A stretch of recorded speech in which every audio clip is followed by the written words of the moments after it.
People v. Lively.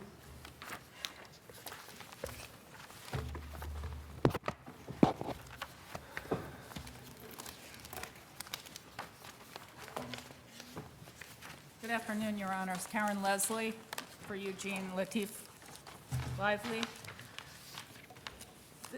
I think that this is the bottom rung of how a parole search should go. We would ask the court to reverse, and addressing the suppression issue first. The court's opinion in the appellate division was, in our opinion, conclusory in citing McMillan and Johnson and unsupported by those cases. And conclusory in that when it cites to Huntley substantially related to the parole officer's duty. So let's go to the facts here. The parole shows up at defendant's home. It's his parole officer, correct? No, it's not, and that's one of, They are parole officers that are, it's not the police, it's parole. it is parole, and it's someone who basically knows nothing about It's a nothing. supervisor or something? It's not. It's Whitney Rogers. She was asked to go fill in, and what I call a fill-in parole officer. But in any event, he is on parole and they go to his home. Respectfully, we don't even know that because they didn't even submit the conditions of parole, no nothing. She testifies. She's not even his parole officer, and I submit that Huntley really. Was it his home? It was his home, correct. And they go there, but it's not about him that they go to the home. Is that correct? It shouldn't be, because initially in the grand jury, Whitney Rogers says it's a home visit. She never even discloses that it's for an absconder, not him. And then When you there's say it's his home, I just want to, is it a house or is it an apartment building? It's an or is- apartment. And- And that's another thing. We don't even have a layout. It comes out that it's a one-bedroom apartment, but there's a list So of when things they're that. looking, does the record show, when I think that you said the record, that they were looking for an absconder, right? Not for Mr. Lively. That's correct. So do we know whether they were looking for the absconder in Mr. Lively's apartment or somewhere in the apartment building? Do we know that from the record? We don't even know that. It's like an anti-case. It's like there's nothing there. And is there not the any parole- indication of a connection between Mr. Lively and said No, absconder? there's not. And for the first time on appeal in this court, the respondent argues that based on an NYCRR provision that I cited, the just general one, she cites sub 7, that he could potentially be acting in concert with this absconder. Well, A, we don't know the absconder. Well, it's not Eugene Lively. We don't know this. Let me ask you this, in the first instance, let's assume it's Mr. Lively's residence that parole goes to. Does parole have the right to visit his residence? They have a right if we have some basis for it. There's no documentary proof that he signed consent and is even on parole. That's what I'm saying. There's basic. Oh, so you're not even conceding that he was on parole and that they had. I'm saying that they didn't. We have her saying, and this is Whitney Rogers saying he's on parole. But she also says we have the right to search at any time. At any time, and that's not. Let me try it this way. Assume he is in fact on parole, and there are conditions of parole. Right. Does parole have the right to ensure that the conditions are met? Yes. And would going to the residence of a parolee be permissible if that person was under parole supervision? Yes. Now, just because you're on parole, does it mean that you could search them for anything unrelated to parole? Correct. So here, You they're can't- looking for an absconder, correct? Correct. And you argue there's no evidence establishing that the absconder and Mr. Lively are connected, Well, correct? we don't know who it is at the bare minimum because we have her say. we But don't when even they know- enter the home, let me ask you this. When they enter, do they have the right for safety to check people, just cursorily, to make sure that they're safe, just for the sake of argument, for weapons?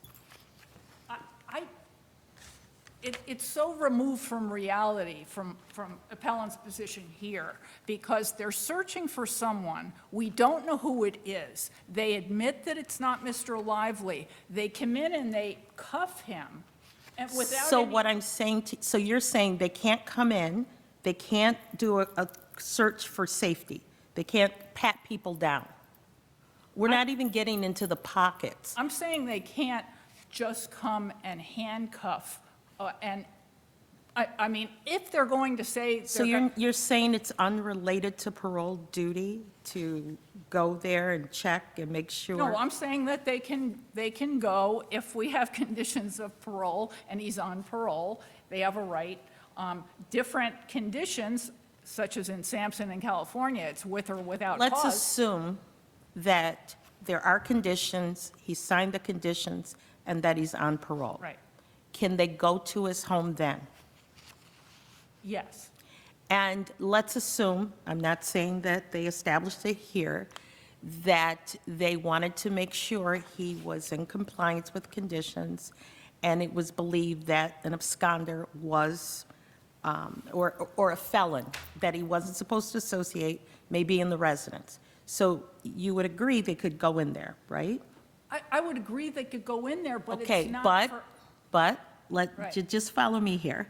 So if they could go in, they can take, would you agree they could take reasonable measures to make sure that people don't have weapons? A pat-down. She did not testify, Whitney Rogers, that there was any kind of a bulge that would indicate. We didn't get there yet. I'm asking a cursory check. Okay, you mentioned the pat-down. Your problem is, I know, it was in an earbud container. But what I'm asking you, did they have the right to touch him in the first instance? I'm not saying going into the pocket. I have some problems with the handcuffing in his own residence. Okay, so they can't do anything to him here, is what you're saying. They can't search, they can't do anything. They can't pat down. If they handcuff him, this widespread search, when he's not the person they're looking for and there's no other information in the facts here, to me is unreasonable under these circumstances. But if the parole officer thought he was housing an absconder, that wouldn't be reason to go and briefly detain him to search for an absconder, if they thought that? Okay, just for purposes of argument, she cuffs him. Why is she going into his pocket No, with? I didn't say that. I didn't Okay. get there yet. I'm just saying, I don't agree that he should be cuffed if they're looking for something else. He has no violations. It's not his parole officer. There's not special needs that are carved out. Was so there- that they they're- testified, the testimony on page A101 was, answer, I was told they were looking for an absconder, someone on the run from parole. They were told that they were potentially at his apartment. But I guess I have problems with they. Is it more than one absconder? They were told that Well, they. if it's more than one, even, do you think then they would have a right to cuff him while they What look? I'm saying is there's nothing in this record that is reasonable for cuffing and searching him without any indication of who they were looking for, and even if they were in that apartment. So when you mean who they're looking for, like So Joe say Lewis, She says absconder? Amber Combe, and then McIntyre said, well, Sierra Jobson had meth in her bedroom. Isn't there testimony that there were 3 or 4 other people in There addition to was- Mr. Well, Lively? she double talks. She says 2 people, 2 others, and maybe a woman, but I don't know. I don't go there. But there's more than just Mr. Lively there, But yes? At the first instance, she says it's only Amber Combe. And then McIntyre says in. Okay, I guess what I'm trying to get at is, to the extent there are more people than just Mr. Lively in the apartment, and they're looking for an absconder, doesn't that affect whether or not they can briefly handcuff an individual in order to ensure safety while they look around the apartment and see what's going on? I think it's a question of reasonableness. There's 5 officers there. They could ask him to come outside. They could isolate him. They didn't have to handcuff him. Maybe I'm stuck on handcuffing, but they don't So have your to. view is either that it is not, it doesn't bear on it, or that even if it does, it's not sufficient to justify the handcuffing? I'm saying in the first instance, there's not enough, and the court relies on Macmillan, for example, individualized suspicion they talk about. And here, there's not enough individualized suspicion to focus on him without more indicia of a real When you say focus absconder. on him, do you mean they can't handcuff him, or do you mean they can't pat him down, or something different than that? I'm saying I don't, without more, credit the notion of an absconder without more information. Do you think maybe there's no we should proceed on the assumption that maybe the record doesn't establish they were there looking for an absconder? I think that Bud should have been there, or a parole warrant or a search warrant, Do basically. you have to have a search warrant if No, you're you- on parole? No, you don't, but what I think is unreasonable in this circumstance, even for a parole search, is this tip comes from nowhere, and we don't know who it is, and we don't even know if it's his apartment, which, as you know, there are a lot of If cases. you don't need a warrant to go to the apartment to do the parole business, why make up an absconder or a tip about an absconder? What does that get the parole officers? Well, it gets them to search. But they can do could that. do that, I'm sorry. Sure. Same thing. They get to handcuff and search him, which I think it is not substantially. So they could enter if he is a parolee. I understand you question whether that's sufficiently Well, established. most of the- Just if I could finish for a second. They can enter the house, the apartment, if he is a parolee. Is that correct? Yes. Okay. And so is your argument that the tip that they're looking for an absconder somehow heightens the situation in a way that if we credit it, allows them to handcuff, and if we don't credit it, doesn't? I'm just trying to understand how you think it bears. That on the cases on which the court relies, namely Macmillan Mm-hmm. and Johnson, in Johnson, the parolee was on a list of 15 parolees. He was not singled out. There was a reason that is more than just this anonymous comment by a parole officer that's not even his own, that he can't carve out special needs and say, this is why we handcuffed him and searched him, and this is, more, that Macmillan was a detective executing a parole warrant, and so they had corroboration from an ex-girlfriend, so that there was more to actually put some flesh on the bones of the actual arrest and search in that case, and there was corroboration. Here, it's just this bare allegation of an absconder, and let's sort of Kafkaesque go in and handcuff him and search him, but he's not the one that we're looking for, but he's in the mix. I don't see that the cases that the court relies on where there's individualized suspicion, in this case, as to Mr. Lively, support the court's affirming the suppression court's ruling. And with respect to the, if I may, move on to the sufficiency, the sufficiency was, the defense was personal use, and the actual testimony of Gatch, obviously, he was found not guilty of Suboxone, and meth was not found on him. And so he had essentially 2.5 envelopes of heroin. And Gatch confirmed that 1.5 was enough for personal use.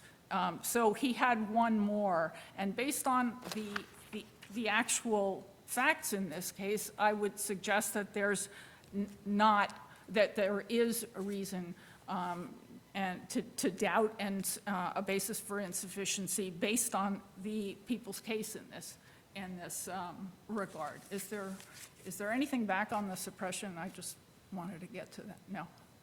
All right, thank you. Thank you.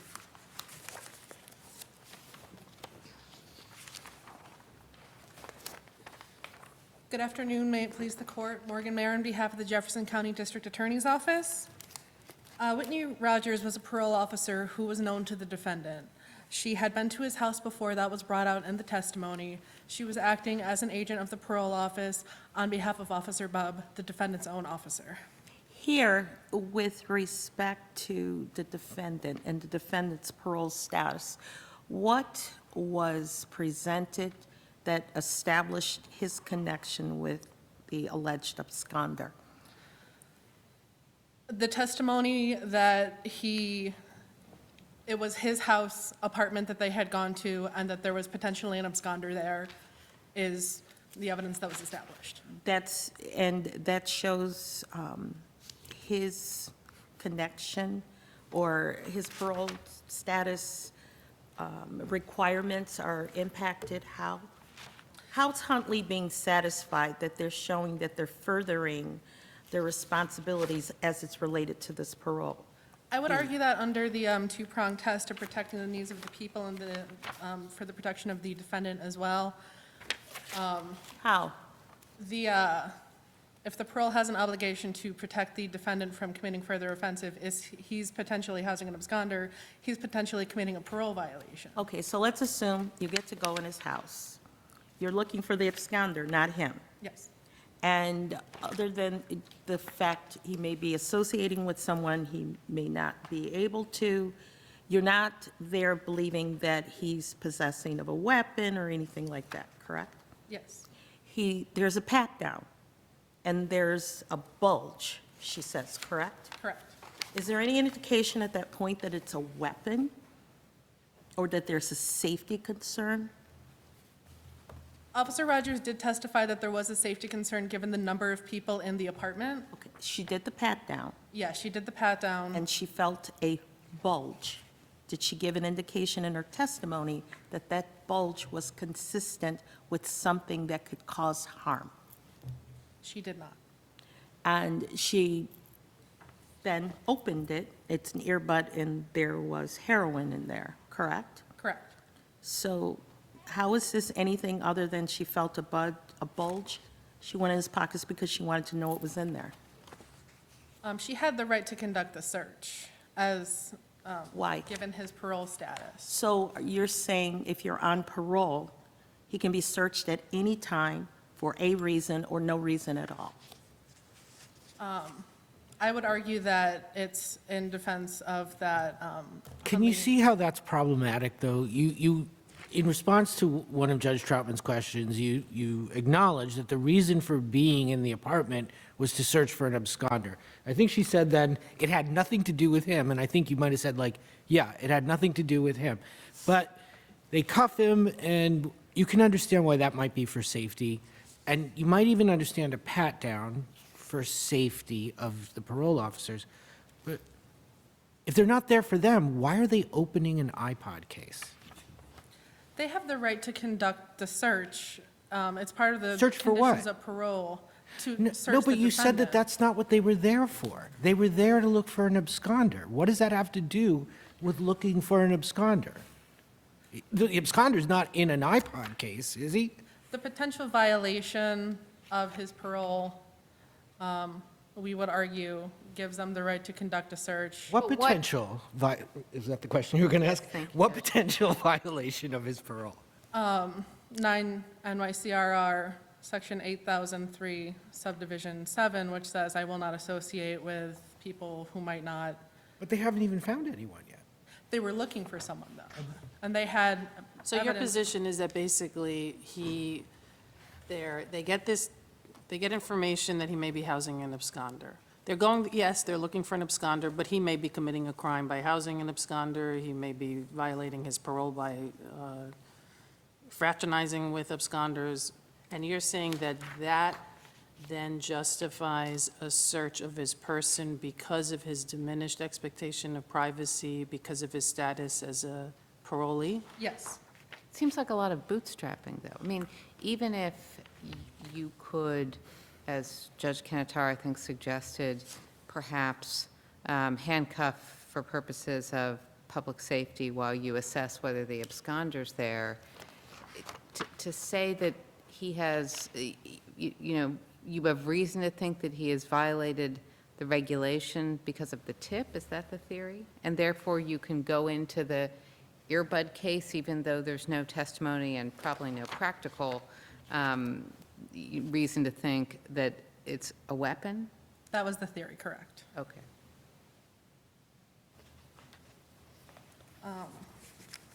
And to address the legal sufficiency argument brought up by the defense, there was testimony to establish that 1.5 bundles was